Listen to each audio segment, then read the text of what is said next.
హైదరాబాద్ లో వరుస అగ్ని ప్రమాదాలు భయపడుతున్నాయి. మొన్న నాంపల్లిలోని ఫర్నిచర్ షోరూంలో జరిగిన అగ్ని ప్రమాదం మర్చిపోకముందే ఇప్పుడు నాంపల్లిలోని ఫోరెన్సిక్ సైన్స్ ల్యాబ్ లో అగ్ని ప్రమాదం సంభవించింది. అయితే ఇకనైనా అధికారులు మేల్కొంటారా?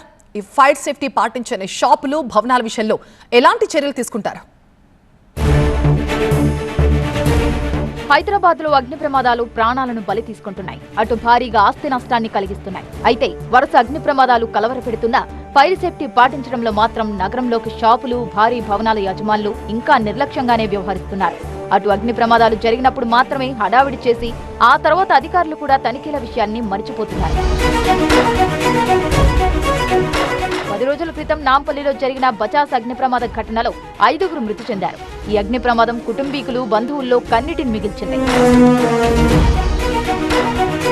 తాజాగా ఇదే నాంపల్లి ప్రాంతంలోని ఎఫ్ఎస్ఎల్ కార్యాలయంలో అగ్ని ప్రమాదం జరిగింది. ఈ ప్రమాదంలో కంప్యూటర్లు, సిపియులు దగ్ధమయ్యాయి. భారీగా ఆస్తి నష్టం సంభవించింది.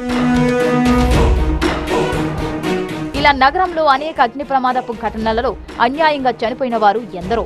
ఇరుకు గల్లీలు ఉండటం, కనీసం మార్గాలు కూడా లేకపోవడంతో ఘటనా స్థలానికి వెళ్లే లోపే జరగాల్సిన ఘోరమంతా జరిగిపోతోంది.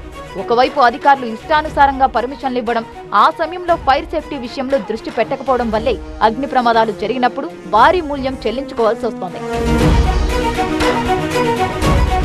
నాంపల్లిలోని టీజీఎఫ్ఎస్ఎల్ కార్యాలయంలో శనివారం ఉదయం 10 గంటలకు అగ్ని ప్రమాదం జరిగింది.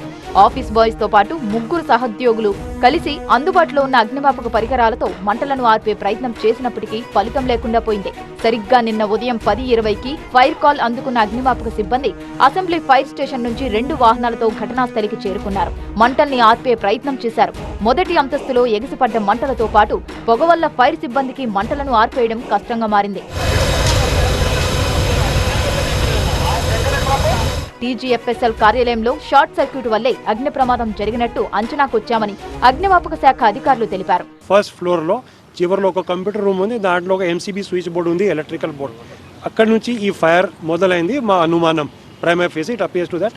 ఇది ఫోరెన్సిక్ ల్యాబ్ అండి. దాంట్లో రకరకాల ఐటమ్స్ ఉంటాయి. ఫోరెన్సిక్ టెస్టింగ్ కోసం, ఎగ్జామినేషన్ కోసం different samples will also be there. అయితే ఈ పర్టికులర్ రూమ్లో కొన్ని కంప్యూటర్ సిస్టమ్స్ ఉంటాయి. దాంట్లో ఫోరెన్సిక్ సంబంధించిన వాళ్ళు రీసెర్చ్ చేస్తారు, అనాలిసిస్ చేస్తారు. So it happened in that room only అండి. ఇప్పుడు నేను ప్రైమరీ ఫేస్ చూశాను. ఫస్ట్ టైం చూస్తే సమ్ డ్యామేజ్ ఇదే డెఫినెట్గా కొన్ని కంప్యూటర్స్, కొన్ని printers, scanners and some furniture డెఫినెట్గా ఖాళీ అయింది. అది నేను చూసుకున్నాను. హైదరాబాద్ లో వరుసగా అగ్ని ప్రమాదాలు సంభవించడంతో భయపడుతున్నామని నగరవాసులు చెబుతున్నారు.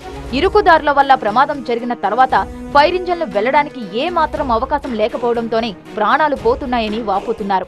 ముఖ్యంగా అయితే ఎప్పుడైతే ఎవరైతే పర్మిషన్ల కోసం అయితే అధికారుల దగ్గరకు వచ్చినప్పుడు వారు అన్ని విధాల పర్మిషన్స్ వాళ్ళు ఇచ్చే ముందు వాళ్ళు చూసి ఇస్తే బాగుంటుంది. ఫైర్ సేఫ్టీ చూసుకొని కానీ అదేవిధంగా ఏ విధంగా అయినా కూడా ప్రమాదాలు జరిగినప్పుడు కూడా సేఫ్ సైడ్గా 4 మూలల నుంచి వెళ్లే విధంగా ఫైర్ సేఫ్టీగా ఉండే విధంగా కమర్షియల్ బిల్డింగ్స్ కానీ, పెద్ద బిల్డింగ్స్ కానీ, గోదాములకు కానీ వాళ్ళు పర్మిషన్ ఇచ్చే ముందే ఇవన్నీ జాగ్రత్తలు పాటిస్తే ఇలాంటి నష్టాలు ఎప్పుడు జరగకుండా ఉంటాయి. నగరం కూడా సేఫ్గా ఉంటుంది.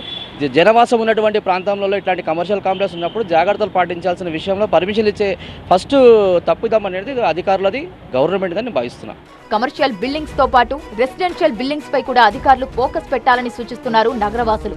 ఇష్టానుసారంగా కమర్షియల్ బిల్డింగుల్లో పార్కింగ్ ప్లేస్లను, సెల్లార్లను మెటీరియల్ స్టోర్ గా ఉపయోగించుకుంటున్నారని మండిపడుతున్నారు. ఇప్పుడు మొన్న జరిగిన ఇన్సిడెంట్ కు అధికారులు కేవలం ఒక 2 రోజులు హడావుడి చేశారు. దాని తర్వాత మళ్ళీ ఈ రోజు వరకు ఏ స్టెప్ తీసుకోలేదు. మొదట ఈ రెసిడెన్షియల్ ఉన్న ప్లేస్లో గోడౌన్స్ అనేటివి అలౌట్ చేయకుండా ఉండాలి.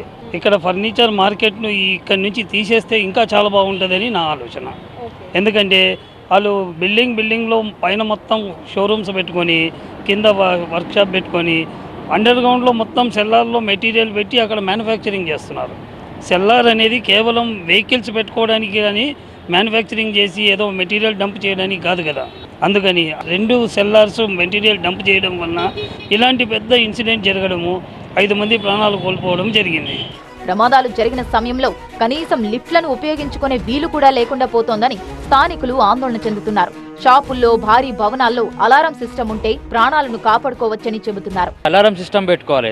ఏమైనా ఫైర్ ఏమైనా ప్రాబ్లం ఏంటంటే ఇమీడియట్లీ ఆ సౌండ్కి పర్సనల్ అంతా బయటకు వచ్చేయాలి. ఇప్పుడు ఈ సెల్లార్లో కూడా పర్మిషన్ ఇవ్వదు. సెల్లార్ వల్ల ఇప్పుడు 5 మంది చనిపోయారు.